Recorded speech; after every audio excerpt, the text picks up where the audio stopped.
পৃথিবীর মধ্যে অদ্ভুত এক ধরনের ঝর্ণার খোঁজ পাওয়া যায়, যেখানে মৃত মানুষরা ওই ঝর্ণার পানি ব্যবহার করলে জীবিত হয়ে যাবে। সেই সঙ্গে একটা গুহার খোঁজ পাওয়া যায়, যেখানে গেলে সময় থেমে যায়। ওই গুহায় কেউ একদিন কাটালে পৃথিবীর 100 বছরের সময় অতিক্রান্ত হয়ে যায়। যখন একজন বিজ্ঞানী এখানে গবেষণা করতে এসে ফেঁসে যায়, তখন বাইরের পৃথিবী ধীরে ধীরে ধ্বংস হতে শুরু করে। কারণ এই গুহায় যে সময়টা ছিল তা বাইরের পৃথিবী থেকে অনেক স্লো ছিল। তাহলে ওই লোকটি এই সময়ের চক্র থেকে কিভাবে বেরিয়ে আসবে? মুভির শুরুতে আমরা একটা লোককে দেখতে পাই, যার নাম হুপার। সে তার অ্যাসিস্ট্যান্টকে বলে, আমাকে জঙ্গলে যেতে হবে একটা রিসার্চ করার জন্য। যদি আমার তোমাকে দরকার লাগে, তাহলে আমি তোমাকে কল করে নেব। হুপারের সাথে তার কুকুরটাও ছিল। তারপর তারা জঙ্গলের দিকে বেরিয়ে পড়ে। হুপার একজন আর্কিওলজিস্ট ছিল। সে জঙ্গলের দিকে এগিয়ে যাচ্ছিল। তখন তার কুকুরটা হঠাৎ করে চেঁচাতে শুরু করে। যখন সে সেই দিকে দেখে, সেখানে একটা গুহা দেখতে পাই, যেটা খুবই রহস্যজনক ছিল। তার ভেতরে কোনো একটা লোক দাঁড়িয়ে ছিল। তাকে দেখে একজন রাখাল মনে হচ্ছিল। সে একটুও নড়াচড়া করছে না। সেই জঙ্গলে হুপার একটা ভ্যান দেখতে পাই, যেটা তার বাবা মায়ের ছিল। তার মানে তার বাবা মাও এখানে কখনো না কখনো এসেছিল আর হারিয়ে গিয়েছে।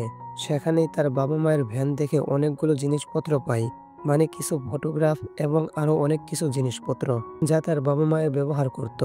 সেখান থেকে সে সোজা বাড়িতে চলে আসে। তারপর সে তার সহকারীর কাছে যায়। তার ভাইও তার সহকারীর সঙ্গেই থাকে। তখন হুপার তার অ্যাসিস্ট্যান্টকে বলে, আমি তোমাকে বলেছিলাম যে আমার এই সমস্যায় আমি তোমাকে হেল্পার হিসেবে নেব, কিন্তু আমার মতে ওই জঙ্গলটা খুবই অদ্ভুত। সেখানে অদ্ভুত অদ্ভুত কেস রয়েছে। আমি সেখানে রহস্যময় লোকও দেখেছি। তাই এটাই ভালো হবে সেখানে আগে আমি যাই, আর প্রথমে গিয়ে আমি দেখি সমস্ত জিনিসটা। যদি আমার তোমাদের সাহায্যের প্রয়োজন হয়, তাহলে আমি তোমাদের ডেকে নেব। তার সহযোগী বলে, ঠিক আছে স্যার, আপনি আপনার খেয়াল রাখবেন। আমিও শুনেছি জঙ্গলটা খুবই রহস্যময়। তারপর আমরা দেখি যে হোপার আবার সেই জঙ্গলে যায়। তারপর রাত হয়ে যায়। সেখানে সেই গুহার দিকে সে আবারও যায়। আর সেখানে সেই রাখালটাকে একইভাবে দেখতে পাই, একদম ঠিক একই জায়গায়, একই পজিশনে। সে কোনো মুভ করছে না। তখন হোপার বলে যে, আর যাই কিছু হয়ে যাক, আমি এটা জেনেই ছাড়বো এই গুহার মধ্যে কি রয়েছে, আর কি এমন জিনিস আছে। তা দেখে লোকটা এখানেই থেমে গেছে, কিন্তু তার আগে নিরাপদ থাকার জন্য তার কোমরে একটা দড়ি বেঁধে নেয়। মানে যদি কোনো সমস্যায় পড়ে যায়, তাহলে ওই দড়িটা টেনে বাইরে বেরিয়ে আসতে পারবে। তারপর সে টর্চ আর ব্যাগ নিয়ে গুহার ভেতরে চলে যায়। সে যখন ওই গুহার ভেতরে যায়, তখন তার মনে হয় সেখানে যেন একটা ইনভিজিবল ওয়াল আছে, আর সে সেটাকে হাত লাগিয়ে ক্রস করে যায়। যখন ওই সেটা ক্রস হয়ে যায়, তখন সে দেখতে পায় তার সামনে দাঁড়ানো সেই ব্যক্তিটা, মানে সেই রাখাল ছেলেটা চলতে থাকে। এটা দেখে সে খুবই অবাক হয়ে যায়, কিন্তু তখনও তার খুবই আগ্রহ হচ্ছিল যে আসলে হচ্ছেটা কি। এইভাবে 2 দিন কেটে যায়, আর হোপার তার বাড়ি আসে না। তখন তার বাড়িতে অ্যাসিস্ট্যান্ট খুবই চিন্তিত হয়ে পড়ে। যে ছেলেটি তার সঙ্গে ছিল, সে ছিল তার ভাই। আর সে তার বোনকে বলে, তুমি চিন্তা করো না, আমি প্রফেসর হোপারের বন্ধুকে কল করেছি, আর তার গাড়ি করে আমরা সেই জঙ্গলে যাব।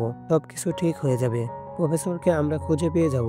তারপর সে হুপারের ফ্রেন্ডকে কল করে, আর তখনই সেই মেয়েটির ছোট বোন আর ক্লাসমেট তার সঙ্গে চলে যায়। তারা সবাই মিলে সেই জঙ্গলের দিকে যেতে শুরু করে।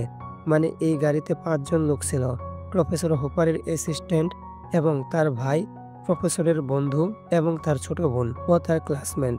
তারা কাউকে বলে না যে আমরা কোথায় যাচ্ছি। তারপর তারা অবশেষে সেই জঙ্গলে পৌঁছায়। সেখানে গিয়ে দেখে প্রফেসরের গাড়ি পড়ে আছে, তার সাথে সেখানে একটা ভ্যানও পড়ে আছে। সেই ভ্যানেই তারা কিছু পুরনো ফটোগ্রাফ দেখতে পায়, আর তারা জানতে পারে যে প্রফেসর হুপার সেখানে তার বাবা মাকে খুঁজতে এসেছে। তারা সামনে এগিয়ে যায়, আর বিভিন্ন দিক থেকে জঙ্গলটাকে এক্সপ্লোর করতে থাকে।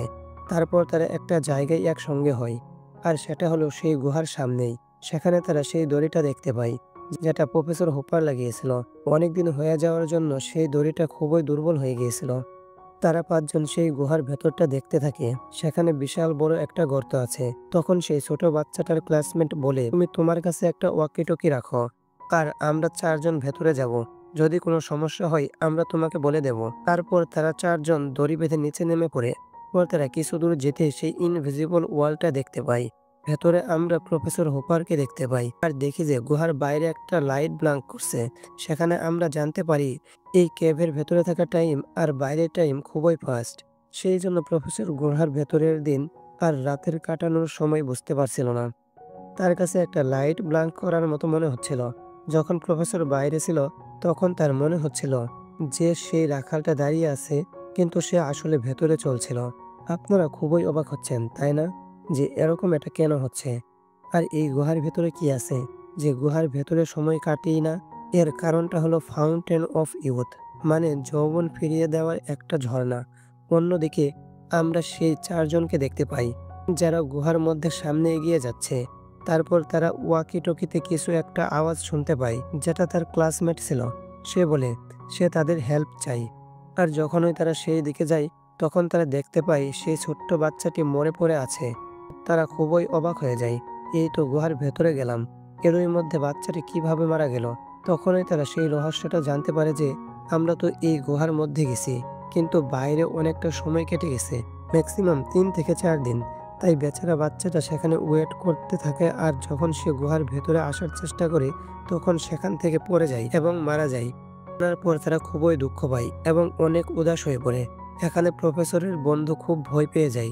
সে বলে, আমরা যদি এখান থেকে তাড়াতাড়ি বের হয়ে না যাই তাহলে আমরাও মারা যাব। সে বলে আমাদের বাইরে বেরোতে হবে। আর তারা গুহার রাস্তা খুঁজে বাইরে বেরিয়ে যায়। তখন দেখে যে বাইরের দুনিয়াটা পুরোপুরি বদলে গেছে। যেখানে আগে জঙ্গল ছিল সেখানে কিছুই নেই। সম্পূর্ণ জায়গাটা একটা মরুভূমি ছিল, আর বাতাসটাও সেরকম নয় যেখানে নিঃশ্বাস নেওয়া যায়। আর সবথেকে মুশকিলের ব্যাপার এটা ছিল যে সেখানে একটু পরেই ঝড় আসতে চলেছে। আর এসব দেখে তারা কিছুই বুঝতে পারছিল না যে কি হয়েছে। তখন তারা বুঝতে পারে যে ওই গুহার ভেতরে একটু সময় থাকার কারণে বাইরের দুনিয়াটা অনেকটাই বদলে গেছে। প্রায় হাজার হাজার বছর পার হয়ে গেছে, অনেক পরিবর্তন এই পৃথিবীতে চলে এসেছে। তারা দেখে যে আকাশে একটা স্পেসশিপ আছে, যেটা দেখতে খুবই অদ্ভুত আর সেটা ত্রিভুজ আকৃতির। সে সেই সব কিছুই বিশ্বাস করতে পারে না। সে মোবাইলে সেগুলো রেকর্ড করতে থাকে আর ভয়ে আবার গুহার ভেতরে ঢুকে পড়ে। আর সে বন্ধুদের কাছে গিয়ে বলে বাইরের দুনিয়াটা ধ্বংস হয়ে গেছে, পৃথিবী ১,০০০ বছর এগিয়ে গেছে, কিন্তু গুহার ভেতরে কোনো প্রভাবই পড়েনি। তখন তার বন্ধুরা বলে, তোমার কথা আমরা কিভাবে বিশ্বাস করব? তুমি তো মাত্র ১ সেকেন্ড আগে বাইরে গিয়েছিলে আর তুমি ফিরে এলে। তুমি প্লিজ এই সময় আমাদের সঙ্গে মিথ্যা কথা বলো না। যখন সে বলে, আমি কেন মিথ্যা কথা বলবো, তুমি এই ভিডিওটা দেখে নাও। আর যখনই সে তাদেরকে ভিডিওটা দেখায়, তারা দেখতে পাচ্ছিল ঝড় আর স্পেসশিপ সেখানে ছিল এবং সবকিছু পরিবর্তন হয়ে গেছে। এই সবকিছু সেখানে পরিষ্কার দেখা যাচ্ছে। তখন তার বন্ধুরা খুব ভয় পেয়ে যায় আর প্ল্যান করতে থাকে নেক্সট কি করা যায়, কারণ বাইরের দুনিয়াটা সম্পূর্ণভাবে ধ্বংস হয়ে গেছে আর তারা তাদের পুরো জীবন এখান থেকে কাটাতে পারবে না। তারপর তারা ৪ জন খুব ভয় পেয়ে যায় এবং অনেক চিন্তিত হয়ে পড়ে। আর তখনই সেই গুহার ভেতর থেকে একটা মই আসে, যেটা খুব অ্যাডভান্স ছিল। আর তার ভেতর থেকে একটা লোক বেরিয়ে আসে যে রুপটিক্স ড্রেস পরে আছে। সে দেখতে কোনো ৮ ফুট ইয়াং ছেলে মনে হচ্ছিল। আসলে সে একজন মানুষই ছিল, কিন্তু বাইরে ১,০০০ বছর কেটে যাওয়ার কারণে সে অনেক অ্যাডভান্স হয়ে গেছে। তারা খুব অ্যাডভান্স জামা কাপড় পরেছিল। তারা ৪ জন খুব ভয় পেয়ে যায়, কিন্তু সে তাদেরকে কিছুই বলে না। সে বলে আমিও মানুষ। কিন্তু তখনই সেখানে কিছু ওয়াইল্ড লোক চলে আসে, মানে জংলি লোক সেখানে চলে আসে। আর আমাদের মনে হয় এরাও এখানে এসে ফেঁসে গেছে। সে সেই লোকগুলোকে বিপদ বুঝে মেরে ফেলে, কিন্তু এই ৪ জন খুব ভয় পেয়ে যায়। তারা দেখে যে প্রফেসর হুপারের বাবা মাও সেখানে বেঁচে আছে। বুঝতে পারে যে তারা দুজন এখানে এসেছিল। পরে জঙ্গলি লোকগুলো তাদেরকে দেখে ফেলে এবং ওই অ্যাসিস্ট্যান্টের ভাইকে মেরে ফেলে। কিন্তু অদ্ভুতভাবে সেই ফিউচার থেকে আসা লোকটা তার কাছে চলে আসে, যে মারা যায়নি। হতে পারে এই লোকটি কোনো টেকনোলজি ইউজ করছে। সে সেই ছেলেটিকে জলের ভেতরে ডুবিয়ে দেয় আর একটু পরে ছেলেটা আবারও বেঁচে যায়। এবার হয়তো আপনি ভাবছেন যে এই জলটা সেই ঝর্ণার নয় তো? আপনি একদম ঠিকই ভাবছেন। এই জলটাই সেই ঝর্ণারই জল। তাই এদিকে কোনো মানুষকে ইয়াং করে রাখতে পারে আর অন্যদিকে কোনো মৃত মানুষকে ঠিক করে দিতে পারে। কিন্তু সেই জঙ্গলি লোকগুলো আবারও এখানে চলে আসে আর সেই ভবিষ্যৎ থেকে আসা লোকটার মাস্ক খুলে ফেলে, যার ফলে তার নিঃশ্বাস নিতে খুবই কষ্ট হচ্ছিল আর সে মারা যেতে থাকে। মরার আগে সে তার অ্যাডভান্স স্টেজ থেকে একটা লেজার বের করে, আর সেখানে একটা নিউজ চলতে থাকে। আসলে ওই গুহায় যারা এসেছিল তারা তাদের পরিবারের কাউকেই জানায়নি। তাই তাদের পরিবার তারা হারিয়ে যাওয়ার পর অনেকটা খোঁজাখুঁজি করেছে। আর ঠিক এই নিউজটাই ভবিষ্যৎ থেকে আসা লোকটা তাদের দেখাতে থাকে যে তাদের বাবা মা কত চিন্তিত ছিল, যেটা তারা দেখে খুবই কষ্ট পায়। তার সঙ্গে আরো একটা নিউজ আসে যে পুরো পৃথিবী ধ্বংস হয়ে গেছে আর ভবিষ্যতের লোকেরা একটা স্পেসশিপ বানিয়েছে। এটা ছিল সেই স্পেসশিপ যেটা ওই মেয়েটা বাইরে দেখছিল। বলা হয় এই স্পেসশিপটা এই কারণে বানানো হয়েছে যে যেসব লোক এখনো বেঁচে আছে তাদেরকে নিয়ে মঙ্গল গ্রহে যেতে পারে। আর মঙ্গল গ্রহে অনেক রিসার্চ হয়েছে। এবার ওই ছেলেটার খুবই আগ্রহ জাগে। এর জন্য সে আগ বাড়িয়ে তার সামনে যেতে থাকে। দেখে প্রফেসর হুপার সেখানে পড়ে আছে। আর ঠিক তার সামনে একটা বড় ইনভিজিবল ওয়াল আছে, যেখান থেকে ব্লু লাইট বের হয়। সেখানে টাইম এত স্লো ছিল যে সেখানে থাকা সমস্ত জিনিস স্লো মোশনে চলছিল। মানে সেগুলো এমনভাবে দেখানো হচ্ছিল যে দেখে মনে হয় প্রত্যেকটা মানুষ একটা স্ট্যাচু। ছেলেটা এসব দেখে খুব ভয় পেয়ে যায়। তবে সবথেকে ভয়ের বিষয় ছিল যে ফাউন্টেন অফ ইউর এর মধ্যেই ছিল। সেই জন্যই এখানকার টাইম এত স্লো। এর ভেতরে থাকা লোকগুলো ওই জলের জন্য লড়াই করছিল। ওই ছেলেটারও এবার কিছু একটা হতে থাকে। সে বলে, আমিও দেখব এই যুদ্ধটা কে জেতে। সে ওই ওয়ালটা ক্রস করতে যাচ্ছিল। তখন হুপার তাকে পেছন থেকে থামিয়ে দেয় আর বলে, সেখানে যেও না, তুমি মরে যাবে। আর এদিকে বাকি লোকদের সেই ফিউচার থেকে আসা লোকটা বলে, আমার ওই ময়টা দিয়ে তোমরা এখান থেকে বেরিয়ে যাও, তা না হলে সবকিছু খারাপ হয়ে যাবে। তাই তাদের হাতে খুব কম সময় আছে এখান থেকে বাইরে বের হওয়ার জন্য। অন্যদিকে হুপার খুব আহত অবস্থায় আছে। সে বলে, তোমরা এখান থেকে চলে যাও, আমি এখানেই আছি। তোমরা আমার জন্য নিজেদের জীবন বিপদে ফেলো না। আর সেটা শোনার পর তারা সবাই সিঁড়ি দিয়ে উপরে উঠতে থাকে।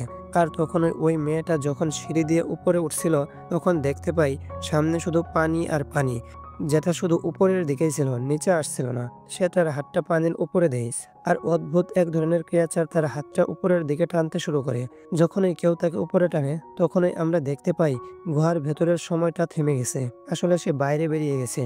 তাই তার মনে হচ্ছে গুহার ভেতরের লোকগুলো মুভ করছে না।